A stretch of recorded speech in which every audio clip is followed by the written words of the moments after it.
Because we don't have mics projected in the room, can the people at the back hear okay? Yep, good. So just before we kick off, just a quick introduction. So my name's Janice Hutchinson. I'll just do a quick intro for me. Gin's then going to introduce herself. I would say we are, if we're being honest, we're both a little bit nervous because neither of us have presented face to face. I worked out, I think it's maybe close to 2.5 years. Yeah. Everything's been virtual, so please bear with us. We're going to try and keep it quite informal. We're going to take you through, I guess for us it's a case of sharing our story, and then there's an opportunity for questions. So I guess my background, I'm Marketing Director at ICAS. I have the pleasure of having some of my team here. I don't know whether they're here to support Heckle or whatever, who've been on this journey with me. And some of you might be wondering why a marketing director is leading on mental health and well-being. And I kind of thought carefully about this because for me, I've always been conscious that I'm in a leadership position and I've got the power and ability to drive change. And I was, I guess, in some ways unfortunate to witness both friends and some colleagues with quite serious mental health issues. And I saw the impact it had. And I think the thing that really struck me was it was such a taboo subject that people were afraid to ask for help. And I guess part of my mantra, for want of a better word, has been really trying to break down that stigma and make people and the team I work with realise that it's actually okay to say, I'm not okay, and I need help and I need support. And I would say, as we go through this story, I hope it comes out. What we've achieved has been quite transformational, and for me, in my whole working career, it has been the single thing that I would pinpoint that has transformed performance, both in terms of culturally and as a team and how we gel together, because I think people realise, back to that point, it is okay to say, I'm not okay. So I will pass you over to Gin to do her intro. Thank you, Janice. Good afternoon, everyone. Morning, sorry. I'm Lalli. I'm an author and psychotherapist. The way I talk about mental health, though, is a little bit different. So I talk about mental health where I talk about polar bears, cavemen, and stress buckets. I'm all about the science behind how the brain works. And mental health awareness is brilliant, except we don't need that anymore. We need some action. So the way I work with people is very much about creating action going forward. My signature presentation is how to empty your stress bucket. This goes down really well with people who are logically minded, practically minded. They want the science behind how the brain works. And that's why I knew it would go down well in an accountant's organization. And from what I've learned from Janice, marketing as well, quite logical and pragmatic.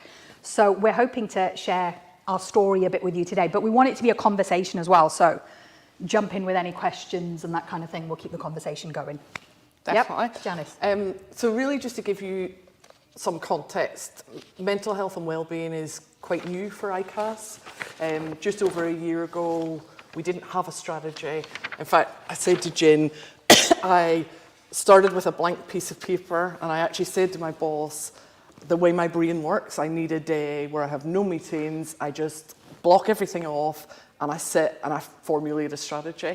And I started it, I remember it really clearly in the house, it was a Monday morning, and I literally started with an A4 sheet of paper, and I thought, I actually don't know where to start. So I started writing things down, and one of the things that I was keen to do, because I'm not an expert in mental health, I don't claim to be, and I don't believe you need to be to set up a strategy, but what I did need was people to help me on the way. That's how Jen and I met, because I spoke to a headhunter in Edinburgh, and I said, just give me examples of companies who are doing this brilliantly, and that I can aspire to be like. So I connected with people I'd never met before in most cases. And I guess what took me by surprise was every single person I asked for help of didn't just give me their time, but they went out of their way to meet me. I think some of it was, we managed to do the odd coffee, but most of it was virtual. And I think that was a bit of a game changer for us. What I would say is, from that, we then pulled the strategy together. And the thing that's really driven that success has it's been from the top down and bottom up. So we've had buy-in from the chief executive and the executive team, and then we've set up a project team within ICAS. And Rachel, who's in my team, is also on the project team, and it's very much been a mix of people right across the business, like at all different levels. And I think the thing that really gels that team together is a mix of almost like we've got a clear purpose that we want to drive a paradigm shift in how mental health and well-being is viewed in our sector, which is the accountancy profession. And then there's the passion from everybody in that project team. And I'm really proud of what we've achieved because everybody's been doing it in addition to their day job. We don't have, some businesses have dedicated wellbeing resource. We've just been kind of delivering it over and above. But that's how I got to meet Jen. And I guess, yeah, your story will share how we've developed that partnership and really worked together to share the story. Yeah. When you hear the word mental health, especially in the workplace, like, what do you think of? You think of these statistics of depression, having yoga at lunchtime. Frankly, that doesn't work. It sounds quite depressing. Like, where do we start with this? It's such a huge subject. So we've got this negative connotation already around mental health, especially in the workplace. My approach, like I said, is quite logical, it's quite pragmatic. So I knew that would go down well. A lot of my clients are accountants, lawyers, marketing executives, people who want to create change a little bit quicker. I get asked to do talks for lots of organizations, and they asked me prior to that talk for about 15 minutes. They wanted to make sure that I wouldn't make them look at a raisin for 15 minutes. They'd had a speaker in the previous week to do mental well-being, and they said all we had to do was look at this raisin, and we had to be mindful about this raisin, and could we taste this raisin? And I said, no, I don't do that. Because could you imagine doing that with your board of directors there, your CEO there? You're not going to get buy-in with that. And frankly, if you like, there's a place for meditation and mindfulness, and if you like that, you will do that anyway. But you won't do it in the workplace. So you don't need to provide that at lunchtime to say, we've got a great mental well-being policy. That just doesn't work. So that's where I knew that, busy professionals, and also I used to be an optician, so I was a busy professional. So this is where I really made a connection with the student body at ICAS, going through those exams, working. They haven't got time to sit and meditate for an hour. They were like, I need to do something now. I need to create resilience to get through. And once I started giving that feedback to Janice after that talk, we both realized we were onto something special here. Something is resonating with the membership of this organization. And the reason it worked is that we communicated with each other. What's working, what isn't. ICAS communicated with the membership, they got feedback from them. What's working, what isn't. What did you like about that talk? What did you like at that conference? Because let's face it, the dinosaurs are dying out. I don't know if anyone saw this week that the tweet from Alan Sugar saying that everyone's lazy at PwC because they need to get back into the office. You're dying out, Alan Sugar, because nobody wants that anymore. There was a study in February 2022, I've got the reference. If we were a company, so we've got 5 desks here, if we were a company that were not looking after our mental well-being, and there was a company over there that was doing it, and the salary was the same, it might even be a little bit less, 4 tables would leave and go. So visually you can see, the percentage-wise, 4 tables in this room would go to that company. So if your organization involves people, you have to start taking people seriously. And we are whole people. We've just been talking earlier about the work-life balance. Guess what? There's no such thing. It's just all called life. You are a whole person. If we start to compartmentalize this, we can't say we're brilliant at work and we have a terrible home life. We can't say we're totally mentally stressed at work, but we have a brilliant home life. It all affects each other. We are whole people. So we talk about our physical health. We're not talking about our mental health, our emotional health, our spiritual health. You are a whole person. So what should we do? Should we change the words? Let's call it, I know Janice, you've got a good one, mental fitness. Janice calls it, I love that. I've stolen that off Janice straight away. Brain health, does that sound better? Because once we start changing that language around it, we are going to create change. And I cannot tell you how well that went down at ICAS, because it was just something was sitting really well with them, with the way I was doing things. Now, I'm not for everyone, okay? So, if you know, there's lots of people out there that can help you. But it's about keeping communication open with your organization. What is working, what isn't.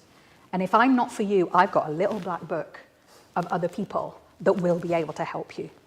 Because we were flattered, if I can just go off tangent a bit, Jan, we were really flattered we were asked to do this. Yeah. And we said, like, we haven't done anything.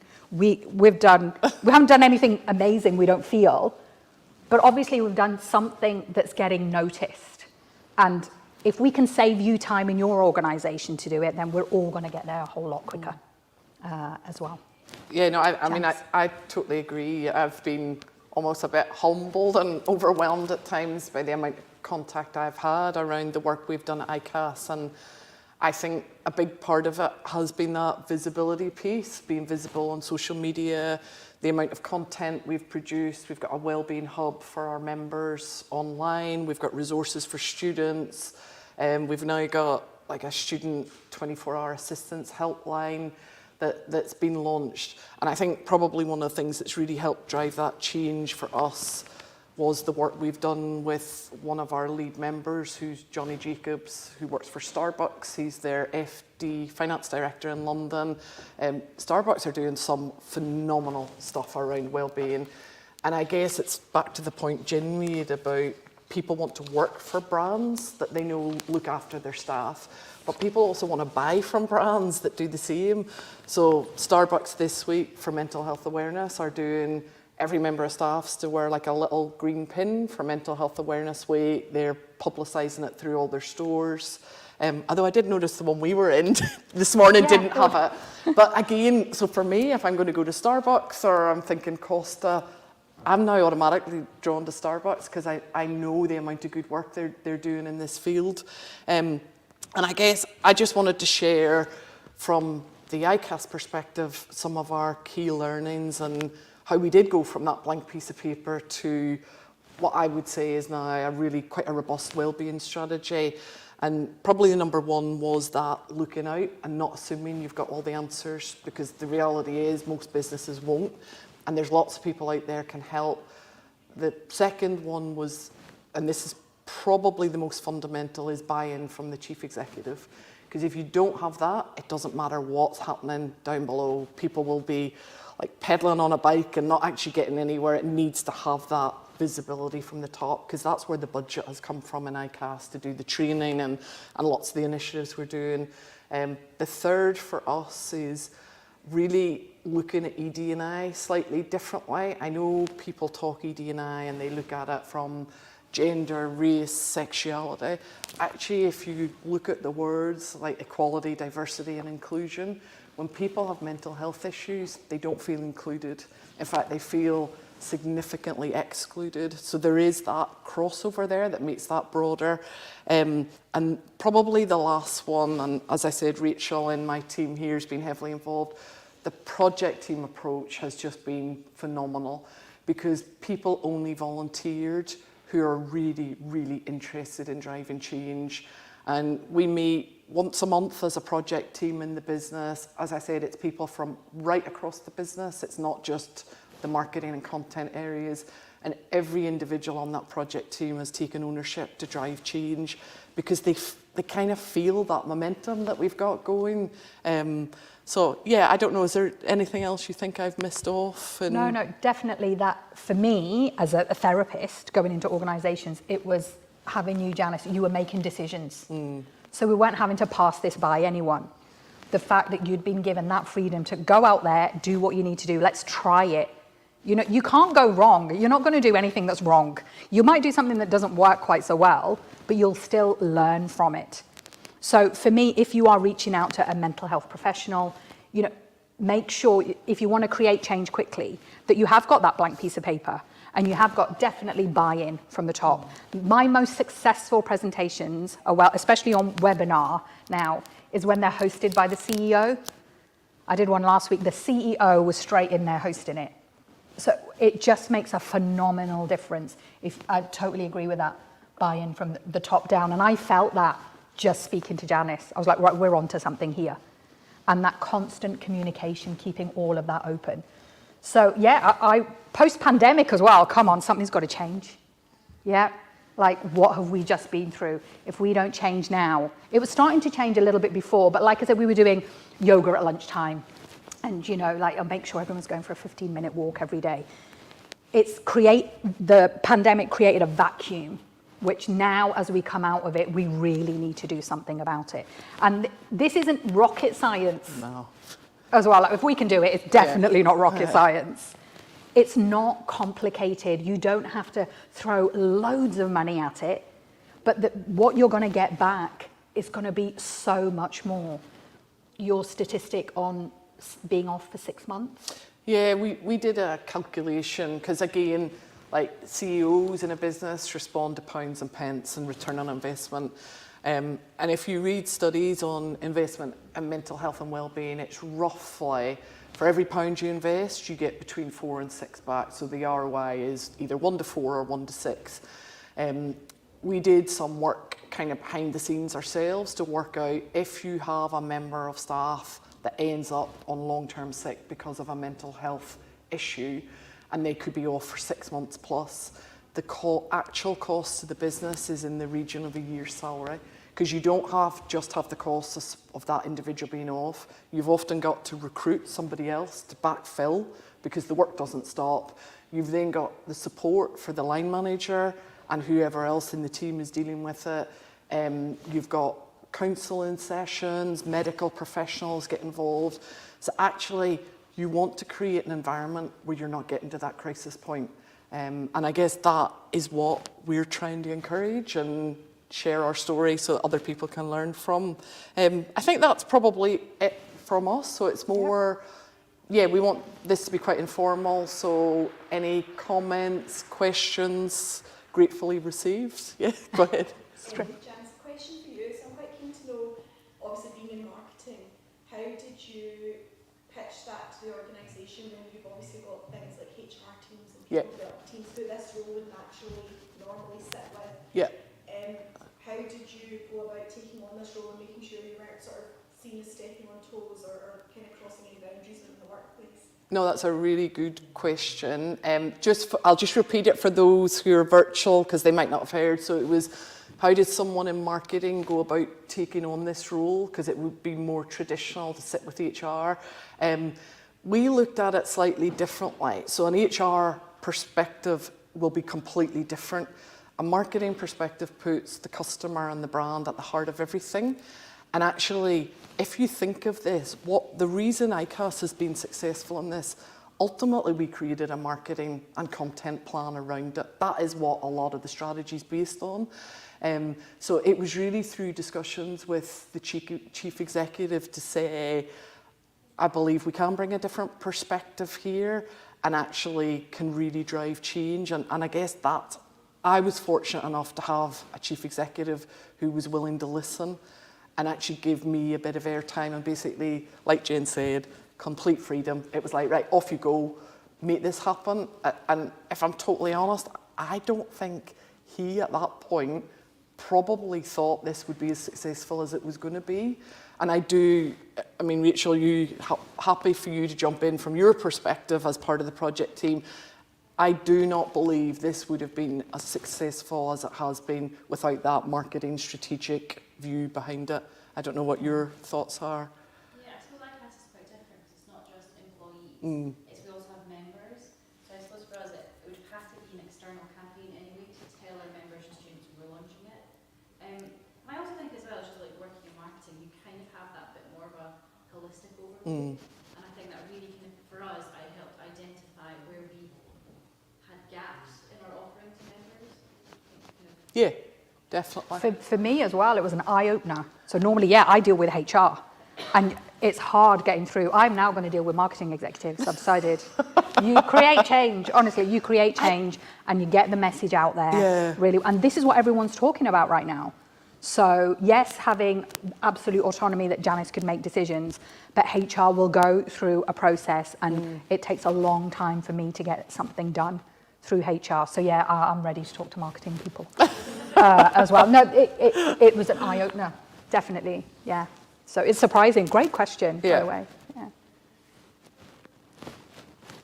I know you said that you wouldn't let people look at reasons, but wanted to know what are some of the practical things that you bring in as like practices or exercises for teams? First of all, understand how your brain works. Not all stress is bad for you. We need stress. So it's about understanding stress. And there's a free form of therapy that you all do. We don't do it properly. It's called sleep. So I talk a lot about sleep as well. So, and again, it's a practical thing that we can talk about. And it's easy to talk about at work. Like, did we get enough sleep? Did we get enough switch off time as well? So are we always, is our email inbox always on? You know, so these are work-related things. That are we having enough time to switch off? Because that's where creativity flows. Once you understand how your brain works, creativity flows when you have downtime. And once you start understanding that, we are going to start giving people in our organization the downtime. They're going to come back better. So I talk a lot about sleep. I talk a lot about brain function and how that works. And I talk a lot about let's stop analyzing the problem and let's think about moving forward. So for example, if I said to you, don't think about a green bus, what are you thinking about?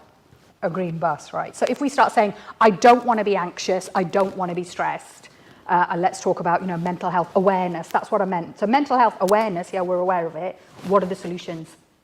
I want to feel calm, I want to feel confident, I want to feel strong. That's how the brain works, that's how the brain hears. So for me, understand how the brain works, and you're onto a winner. We are examining the problem too much, I feel. So yeah, that it's science and logical based. It's not about, and like I said, there is a place for meditation and mindfulness. I don't do it. It doesn't sit well with me personally, but if you do it and you get something out of it, great. Absolutely not a problem. But to bring that into the workplace, to build that into your strategy, get your feedback. You might have an organization where it goes down really well. Accountants who are every month have pressure. Student accountants who are working and studying and trying to pass these really hard exams, they want something practical and quick. So that's where we knew we were onto something special. So you just got to find what works for your organisation. Does that answer your question? Yeah. Hi, I'm fascinated by the subject, and I've got two questions. Firstly, you can answer this second if you like. Any tips in terms of getting good sleep? Because I don't think I've slept very well for probably 20 years or so. So you can come back to that in a minute. But my main question really is, I work in higher education and we have a lot of students who go through a lot of stress and a lot of lecturers too, increasingly who've got mental health problems. And I put myself in that category too. I wanted to ask you a little bit, both of you, how you managed to take away the stigma around mental health in the workplace. What specific actions did you do to take that away? Because I still think that no matter how many people say that and say that there is no problem about admitting that you have an issue in terms of mental health, there is still a stigma around it, and I think it's incredibly hard to get rid of. Yeah. For example, I mean, as I say, I you know, at the moment I am engaged with a counsellor, and I think that so far I would say it's very positive. But to get to that stage, I've had to have a conversation with various line managers, and I have to say that I feel that the judgment that's coming through towards me is negative, and very much that there is a stigma attached. So. That's a really good question. I think so. We split our plan as a 3-year strategic plan, and year 1 that has just finished, that is all we wanted to tackle, was breaking down the stigma and starting the conversation. So for us, and Rachel's alluded to this, we've got internally within ICAS, we also have 23,000 members spread across the world, and we train 3,000 students. So we've been tackling it with different audiences. For us, a big part internally was training for staff, really getting the subject a lot more discussed and talked about. We've got an internal ICAS like hub, communications hub, making sure there's content shared. In terms of our members, it was very much, we have like different, we call them brand themes that Siobhan and my team leads on. So we have 6 themes across the year. One of those themes is mental health and wellbeing. So we are constantly driving out content, we're talking about it. If I'm totally honest, a game changer for us was the partnership we did with Alistair Campbell.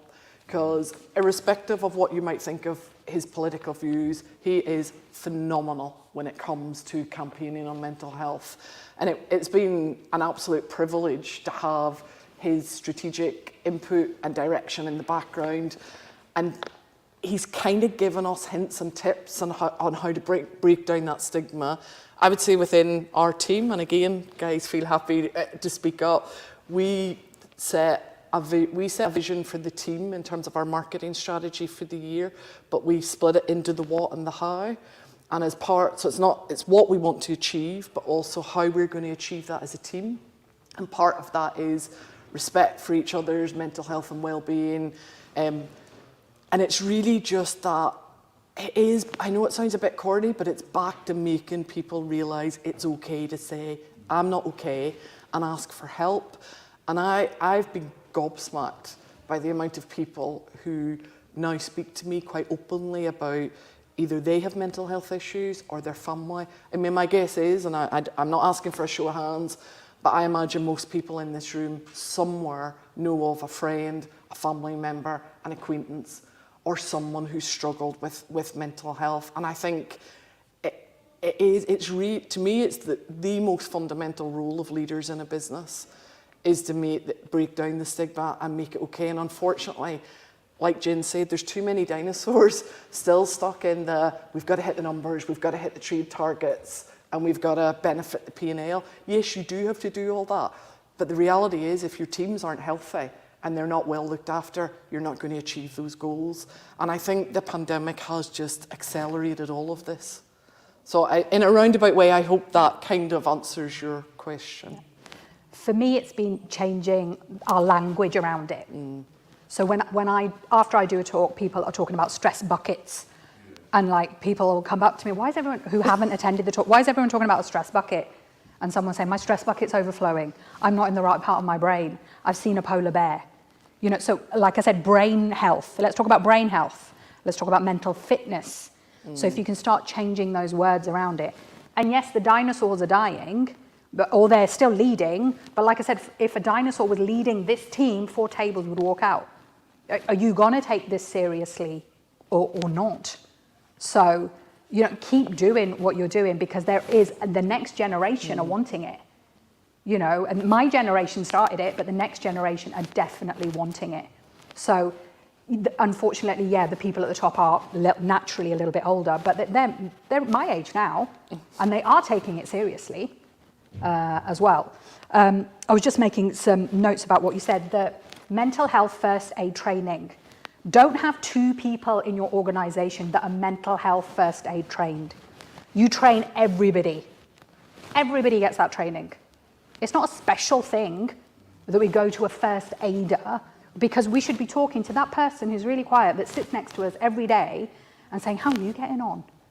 What's going on with you? And we should be able to pick up those signs. So everybody needs mental health first aid training, because as part of being human, you know, you are a human. What is your purpose in life? It might be to be a great dad or a great mum. It might be to be the best marketing executive ever. But you are a whole person. You have lots of different purposes. You don't have one purpose. You have lots of different purposes. And we don't leave that at home when we go into work. We're still that same person. It's about being human. You know, I just think we've overcomplicated it as well. But there's a lot. All you've got to do is find support. So like the whole team has bought in on this. And once you get that, that's when you can really create change. And for someone like me coming in externally as a therapist, I think you sort of mentioned Janice earlier, that white piece of paper. Janice didn't know everything. I don't know everything. I know nothing about organisations. So Janice uses big words like corporate and marketing. We all done? That's our time up. But yeah, well done. We could talk all day. I hope you enjoyed it. Any questions, feel free to connect with Jen we're hanging and I around. on LinkedIn. We're going to be for lunch. But yes, thank you for coming along and thank you for your time. Thank you. We'll talk about sleep later.